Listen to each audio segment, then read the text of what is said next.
Le Coran met un accent particulier sur un élément.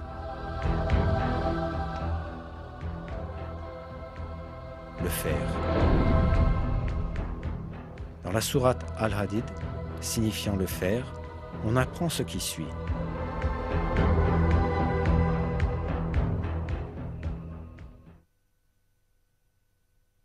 Et nous avons fait descendre le fer dans lequel il y a une force redoutable, aussi bien que des utilités pour les gens.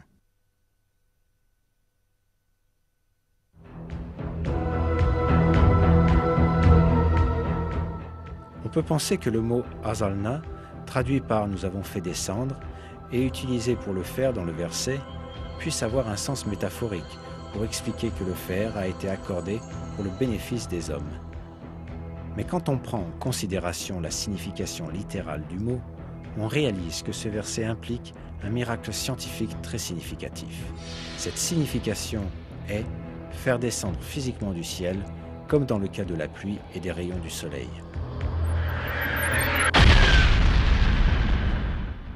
Les découvertes astronomiques modernes ont révélé que le fer que l'on trouve dans notre monde est venu d'étoiles géantes dans l'espace.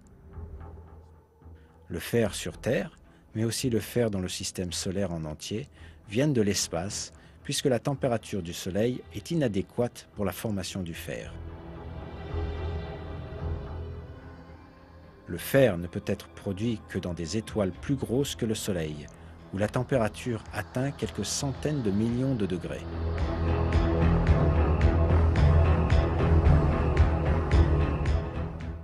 Quand la quantité de fer excède un certain niveau dans une étoile, celle-ci ne peut plus s'en accommoder et elle finit par exploser en ce qu'on appelle une nova ou supernova.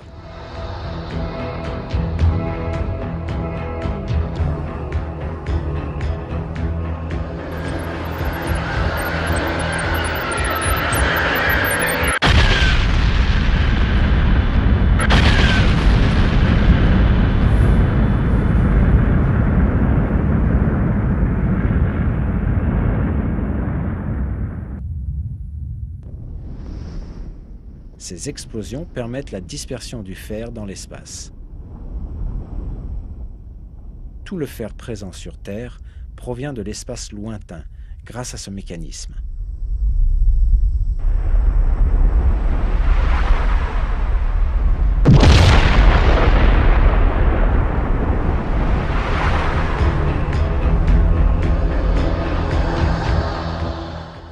En d'autres mots, le fer est descendu sur Terre, comme nous l'apprend le verset. Il est clair que cette information n'a pas pu être établie au 7e siècle, quand le Coran fut révélé.